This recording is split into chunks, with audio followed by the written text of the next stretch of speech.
All right, here with Ben Flanagan after a 10,000 meter victory. Yeah. Took it in 2016, now back on top.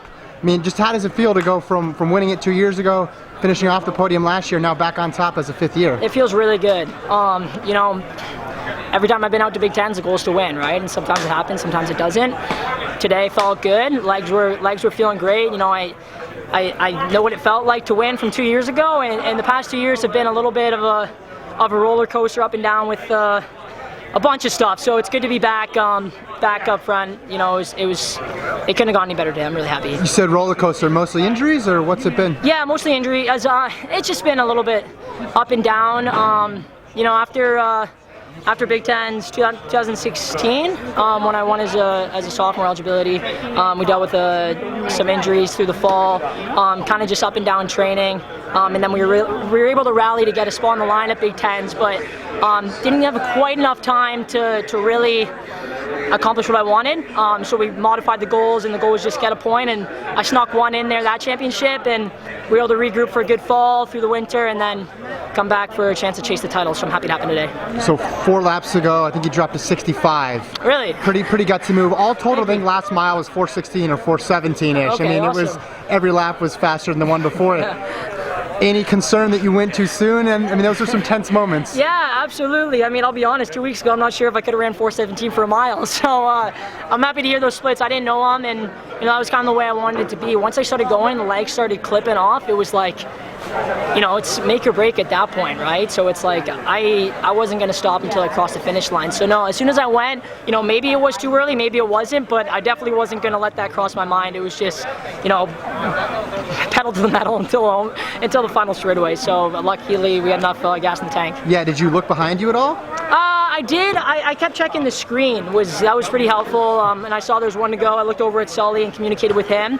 So luckily I was still trying to feel relaxed, that I could communicate with Sully, look around, and kind of be aware of my surroundings. And then the last 400, it was like, hey, like, it's either going to be an 80 or a 60, but it's going to be all out either way. So when you were clicking off like the 74s and stuff in the middle, you probably had a lot of time to think. So was the plan just, I'm going to wait till a certain lap? That was the goal. I've made a lot of really ambitious and honestly regrettable decisions in racing before.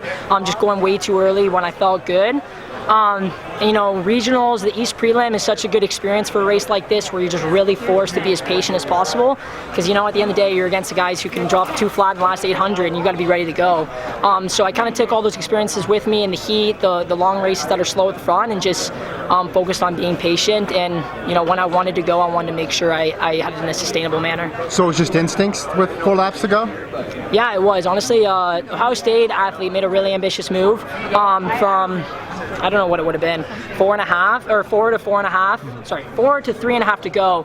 And then he started to kind of slow down a bit, and you know, I felt good. It felt good to open up, and we had a 10-meter gap, and I was like, you know what, I got to go. I got to keep going. So I passed him, and then from that point on, it was just, like I said, pedal to the metal.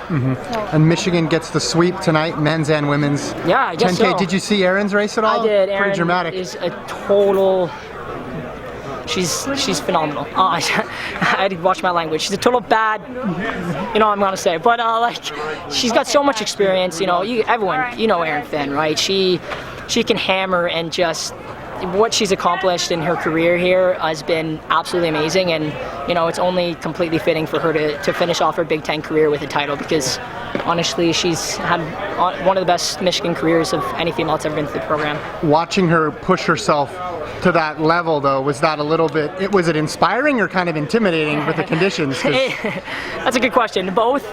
Finn's races are always inspiring. I've been used to seeing her just absolutely crush it before we get on the line. It's such a great way to build momentum going into your race.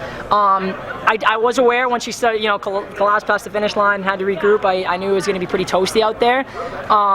So like I said, I just wanted to relax in the early stages and then be ready for an all-out move when it came. So goals the rest of the way for you? Day by day. Really want to focus on recovery. You know, as a 10K runner, it can be a bit of a grueling season between I got my qualifier a few weeks ago, so we could just focus on the title today.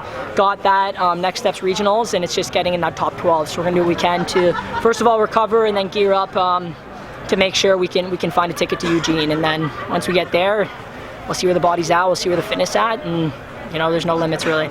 Great. Thanks for your time. Thanks so much. Congrats. It's great chatting with you. Go Blue.